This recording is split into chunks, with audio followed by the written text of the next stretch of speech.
अक्सर हम किसी चीज़ से इतनी मोहब्बत कर लेते हैं कि हमें याद ही नहीं रहता कि आखिर में हमने अल्लाह के पास लौट कर जाना है। दिल इतना लग जाता है कि हम भूल ही जाते हैं कि असली सहारा कौन है। अल्लाह ताला खुद फरमाता है कि अगर तुम मुझसे ज़्यादा किसी चीज़ को चाहने लगोगे, तो मैं वो चीज़ तुमसे छीन लूँगा। क्योंकि वो नहीं चाहता कि तुम गलत सहारे पर ज़िंदगी गुजारो।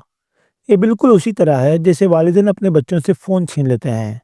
बच्चा हर वक्त फ़ोन पर लगा हुआ है, दोस्तों में मसरूफ़ है, रात को देर से घर आता है। वालिदैन परेशान होते हैं, इसलिए फ़ोन को रोक देते हैं, आज़ादी थोड़ी-सी लिमिट कर देते हैं। लेकिन जब वो देखते हैं कि बच्चा अपनी रूटीन सही कर रहा है, वक्त पर खाना, वक्त पर सोना, दोस्तों को भी बैलेंस करना और सबसे बढ़कर अल्लाह को वक्त देना, तब फिर वो सब कुछ वापस दे देते हैं। फ़ोन भी, ट्रस्ट भी और फ्रीडम भी। क्यों? क्योंकि उन्हें लगता है कि अब ये काबिल हो गया है, अब ये समझदार हो गया है।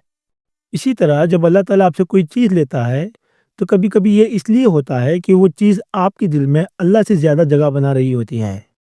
शायद आप उससे इतना प्यार करने लगे कि अल्लाह को ही भूल गए, तो अल्लाह उस चीज़ को हटा देता है, ताकि आप वापस उसी की तरफ लौट आए, ताकि आप दोबारा समझ सकें कि असली मोहब्बत और असली सुकून बस अल्लाह के पास है।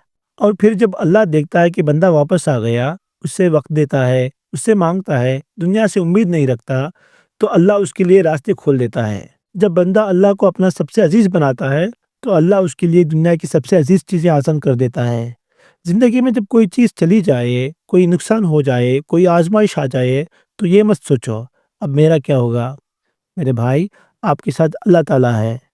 और जब अल्लाह साथ हो, तो कोई टेंशन की ज़रूरत नहीं होती। वो मालिक कायनात है, वो मेहरबान है, रहीम है, कय्यूम है। उसका प्लान परफेक्ट होता है, उसकी रहमत लिमिटलेस होती है। बस अल्लाह की रहमत पर यकीन रखो और उससे वैसी उम्मीद रखो जैसे एक बंदा अपने रब से रखता है, क्योंकि अल्लाह से बेहतर कोई उम्मीद पूरी कर ही नहीं सकता।